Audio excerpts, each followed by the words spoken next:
Is it possible, in the midst of a crisis, for an image of that event to be psychically transmitted through time and space to a loved one?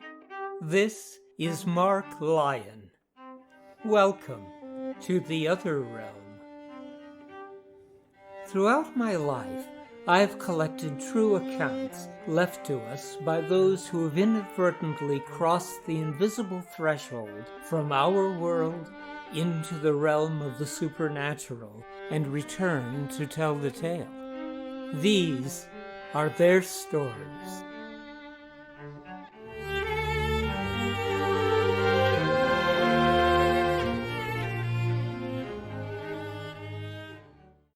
On October 24th, 1889, Edmund Dunn was working as a fireman on the Wolf, a steam-powered tugboat serving ships in the harbor of Chicago, when around 3 o'clock in the morning, while adjusting a tow line, he either fell or was caught by the tow line and hurled overboard and drowned. About 3 weeks later, his body, having floated to the surface, was discovered near the place where the accident had occurred. In a statement sent to the Society for Psychical Research in London, his sister, Mrs. Agnes Packet, wrote the following: "I arose about the usual hour on the morning of the accident, probably about 6 o'clock. I had slept well through the night, had no dreams or sudden awakening. I awoke feeling gloomy and depressed, which feeling I could not shake off. After breakfast, my husband went to his work, and at the proper time, the children were gotten ready and sent to school, leaving me alone in the house. Soon after this, I decided to steep and drink some tea, hoping it would relieve me of the gloomy feelings aforementioned.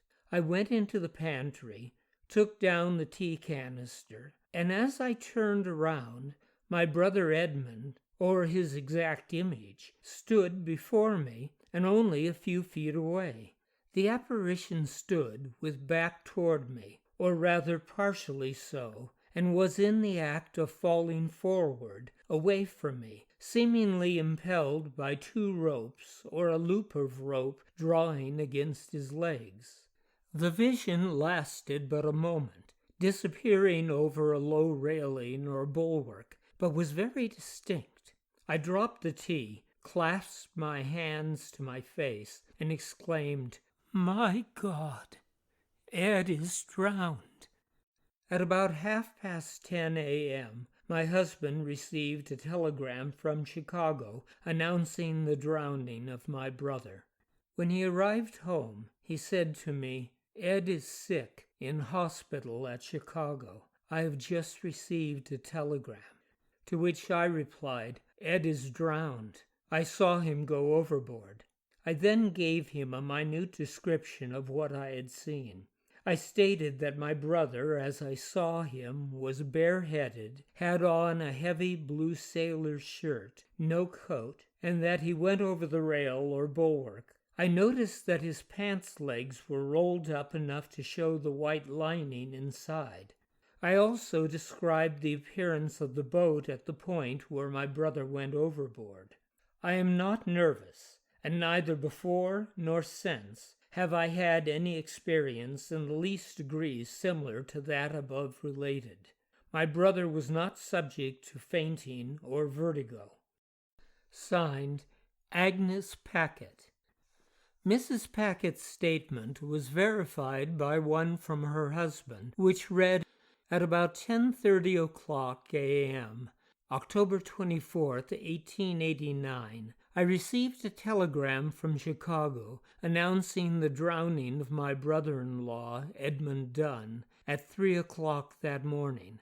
I went directly home, and wishing to break the force of the sad news I had to convey to my wife, I said to her, 'Ed is sick in hospital at Chicago. I have just received a telegram.' To which she replied, 'Ed is drowned. I saw him go overboard.' She then described to me the appearance and dress of her brother as described in her statement, also the appearance of the boat. I started at once for Chicago, and when I arrived there, I found the appearance of that part of the vessel described by my wife to be exactly as she had described it, though she had never seen the vessel. And the crew verified my wife's description of her brother's dress, except that they thought that he had his hat on at the time of the accident. They said that Mr. Dunn had purchased a pair of pants a few days before the accident occurred, and as they were a trifle long before, wrinkling at the knees, he had worn them rolled up, showing the white lining, as seen by my wife. The captain of the tug, who was at the wheel at the time of the accident, seemed reticent. He thought my brother-in-law was taken with a fainting fit or vertigo, and fell over backward. But a sailor, Frank Yemont, told a friend of mine that he, Yemont, stood on the bow of the vessel that was being towed and saw the accident. He stated that my brother-in-law was caught by the tow line and was thrown overboard, as described by my wife. I think that the captain in his statement wished to avoid responsibility, as he had no right to order a fireman, my brother-in-law's occupation, to handle the tow line. My brother-in-law was never, to my knowledge, subject to fainting or vertigo. Signed, Peter Packet.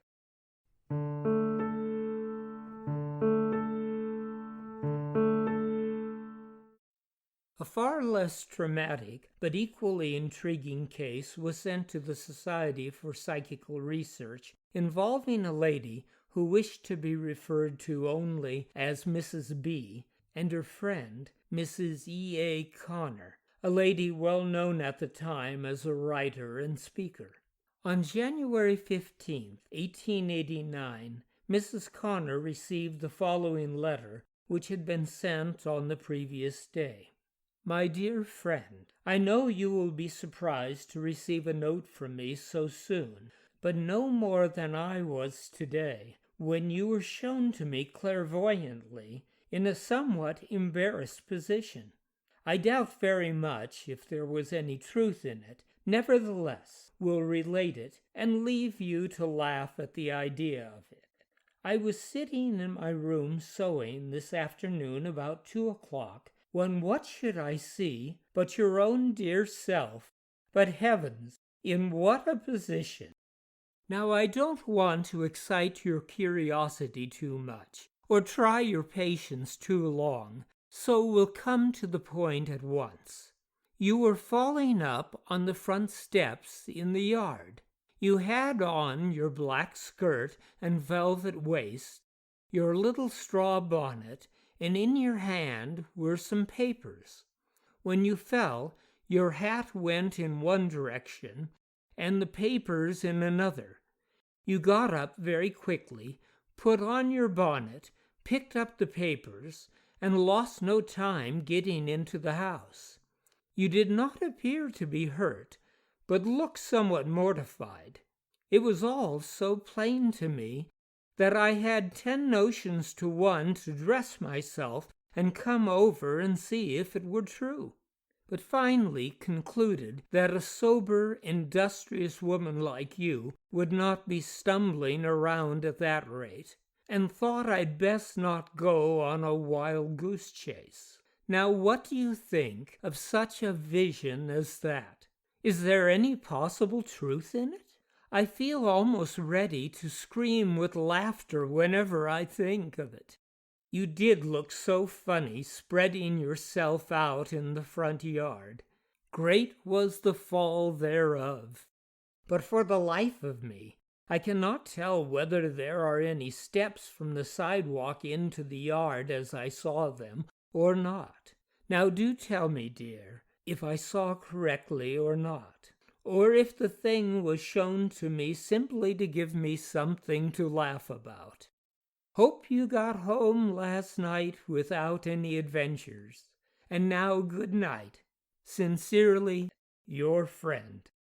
Upon receiving the letter, Mrs. Connor revealed to a friend who happened to call on her that day that the accident had indeed occurred exactly in every essential particular as had been related in the letter. Mrs. Connor wrote in response to questions put to her by Frederick W. H. Myers of the Society for Psychical Research. I was writing that day in the Congressional Library. I finished my work and passed out through the Capitol building. As I did so, I glanced at the large clock in the hall, and it lacked 20 minutes to 3. It was not more than a minute till I reached the steps where I fell, so that must have been within a few seconds of 19 minutes to 3. I have no means of ascertaining whether the vision preceded the accident. To me, the most convincing proof of the correctness of the vision is a sentence which you will find like this. If I remember right in the letter, I do not know if there are steps from the sidewalk to the yard. The queer fact is that there were 2 steps from the sidewalk to the yard, the street having been cut down. On the top of these 2 steps in the yard I stumbled. Mrs. B. has never seen this house. I have only removed thither a few days before.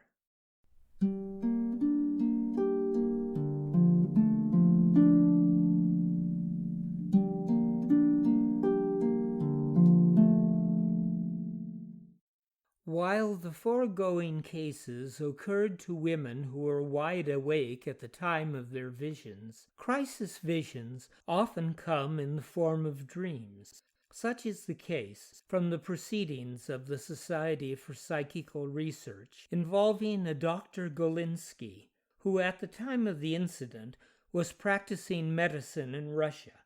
Written in French and translated into English, his account read as follows. I am in the habit of dining about 3 o'clock in the afternoon and of sleeping for an hour or an hour and a half after a meal. In July 1888, I lay down on a sofa as usual and went to sleep about 3:30. I dreamt that the doorbell rang and that I had the usual rather disagreeable sensation that I must get up and go to some sick person. Then I found myself transported into a little room with dark hangings. To the right of the door leading into the room is a chest of drawers, and on this I see a little paraffin lamp of a special pattern. I am keenly interested in the shape of this little lamp, different from any it has previously happened to me to see. To the left of the door I see a bed on which lies a woman suffering from severe hemorrhage. I do not know how I come to know that she has a hemorrhage, but I know it. I examine her, but rather to satisfy my conscience than for any other reason, as I know beforehand how things are, although no one speaks to me. Afterwards, I dream vaguely of medical assistance which I give, and then I awake in an unaccustomed manner. Generally, I awake slowly and remain for some time in a drowsy state, but this time I woke almost with a start, as if someone had awakened me. As I awoke, I heard a clock strike the half-hour. I asked myself, what half-hour is it then? And looked at my watch, and I saw that it was 4:30. I got up, smoked a cigarette, and walked up and down my room in a state of unusual excitement, thinking over the dream I had just had. It was rather a long time since I had had a case of hemorrhage of any sort among my clients, and I wondered what could have suggested this dream. About 10 minutes after I awoke, the doorbell rang, and I was summoned to a patient. Entering the bedroom, I was astonished, for I recognized the room of which I had just dreamt. The patient was a sick woman. And what struck me especially was the paraffin lamp placed on the chest of drawers exactly in the same place as in my dream, and of the same pattern, which I had never seen before. My astonishment was so great that I, so to speak, lost the clear distinction between my past dream and the present reality, and approaching the sick woman's bed, I said affirmatively, "You have a hemorrhage," only recovering myself when the patient replied, "Yes, but how do you know of it?" Struck by the strange coincidence between my dream and what I saw, I asked the patient when she had decided to send for me. She told me that she had been unwell since the morning, but about 1 p.m. a slight hemorrhage commenced and some pain, but she paid no attention to it. The hemorrhage became severe after 2 o'clock, and the patient began to grow anxious. Her husband not being at home, she did not know what to do, and lay down thinking it would pass.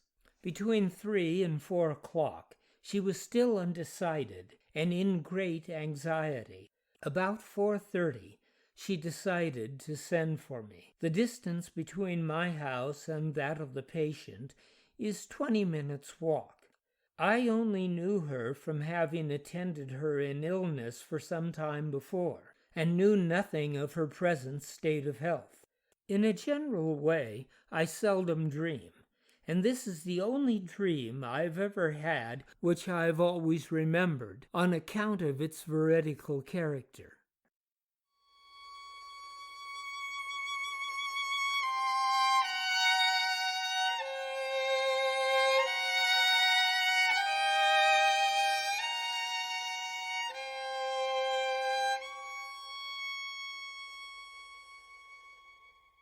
Our final case also involves both a dream and a doctor. Dr. A.K. Young of the Terrace, County Monaghan, Ireland. On a Monday night in December 1836, Dr. Young dreamed that he was standing at the gate of an estate many miles from his home. With him were a woman with a basket hanging from her arm, 4 men whom he recognized as his tenants, and other men who were strangers, some of whom were brutally attacking one of his tenants, a man identified in his account only as H.W. In the dream, Dr. Young sprang to his tenant's defense. "I violently struck at the man on my left," Dr. Young was to later write. Finding to my surprise that I did not knock him down, I struck again and again with all the violence of a man frenzied at the sight of my poor friend's murder. To my great amazement, I saw that my arms, although visible to my eye, were without substance, and the bodies of the men I struck at and my own came close together after each blow through the shadowy arms I struck with. My blows were delivered with more extreme violence than I think I ever exerted, but I became painfully convinced of my incompetency. I have no consciousness of what happened after this feeling of insubstantiality came upon me. The following morning, Dr. Young awoke to muscles which were stiff and sore, and his wife told him that she had been frightened by his thrashing about during the night, lunging about with his arms as if fighting for his life. He told her the details of his dream, and Wednesday morning received a letter from his estate agent informing him that his tenant, H.W., had been found at the location Dr. Young had seen in his dream, unable to speak, and suffering from a fractured skull. Dr. Young set out for town and requested the senior magistrate to order the questioning of the 3 men he had recognized in his dream. All 3 men gave accounts identical to each other's testimony, which also matched the events in Dr. Young's dream. All 3 men also identified the woman with the basket, who upon questioning offered a similar account. The 4 witnesses all agreed that between 11 o'clock and midnight they had been walking together to their homes when they were overtaken by 3 strangers, 2 of whom savagely assaulted H.W., while the others prevented his friends from interfering. While H.W. recovered from his injuries, it was said that he was never the same afterwards, and eventually he left Ireland.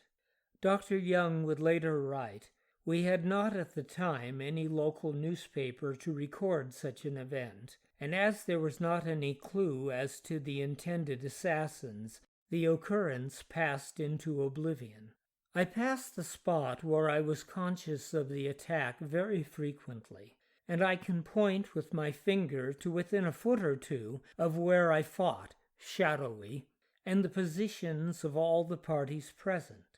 Had not my wife been present and awake when I was so profoundly asleep, and witnessed the amazing and alarming violence of the blows I made, a matter she spoke of afterwards to me more than once with terror, I never could have accounted for the very wretched feeling of weariness, prostration, and pain with which I got from my bed on the next morning."